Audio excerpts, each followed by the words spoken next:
You made a video about millennials in the workplace that did probably hundreds of millions of views. Yeah. I remember seeing it on Facebook maybe 5 years ago, and I think it had 50 million views on that one video, but across YouTube, it's got tens of millions of views on many, many different videos. Yeah. But I'm thinking now about that new generation that you've described, that younger generation, that Gen Z generation, that are emerging into the like post-COVID world. Mm-hmm.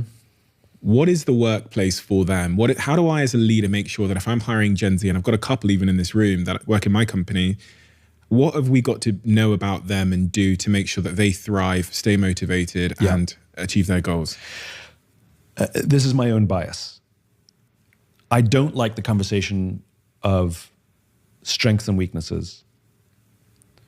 It's the famous question, in an interview, what's your biggest weakness? Well, I'm a perfectionist, I don't like the conversations of strengths and weaknesses because strengths often have liability. I'm really confident. Okay, in the wrong context, you're arrogant, right? But weaknesses also have silver linings. So for me, I'm chronically disorganized. I'm terrible, right? Every system app works for like a week and then I'm back to being disorganized. Is that a good thing or a bad thing? Now, for years, I used to beat myself up for it and say it's a bad thing. It's a terrible weakness. But the reality is it's context. So I was as a young entrepreneur, I was at this networking event and I met this guy who was like really impressed with what I had to say with my pitch. And he's like, Simon, we have to do work together. Here's my business card. Call me. Let's do this. And I lost the business card basically as soon as he gave it to me. So anybody who was organized would be sending a text from the taxi or at least sending an email the next day. Not Yahoo over here. I lost the business card. There was no way for me to find out what this important piece of business would have led to because I lost the card.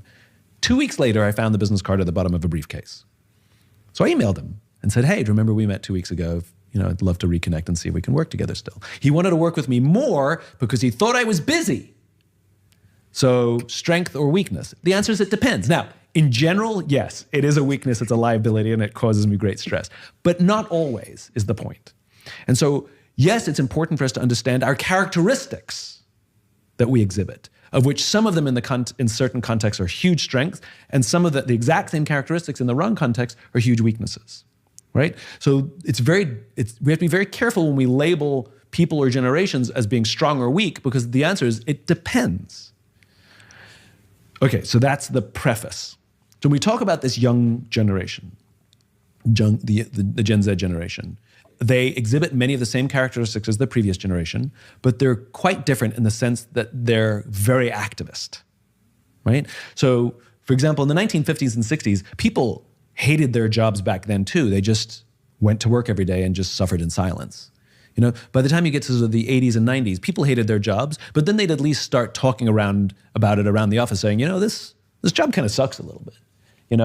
And then by the time you get sort of the 2000s, people start speaking up to their bosses saying, I think we should make it better to work here, And now you're in this young generation and they're just like, standing up and quitting and I love it, right? And they organize, they're much more, the previous generation would hashtag tweet my discontent as I'm sitting in my Uber on my way to brunch, but this young generation gets out and organizes and comes together. Plus or minus, it depends.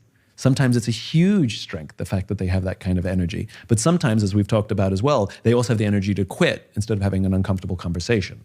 So strength or weakness, it depends. And so I think the way we have to approach all of these things is with empathy, which is instead of deciding if it's a strength or weakness, to try and understand where it comes from.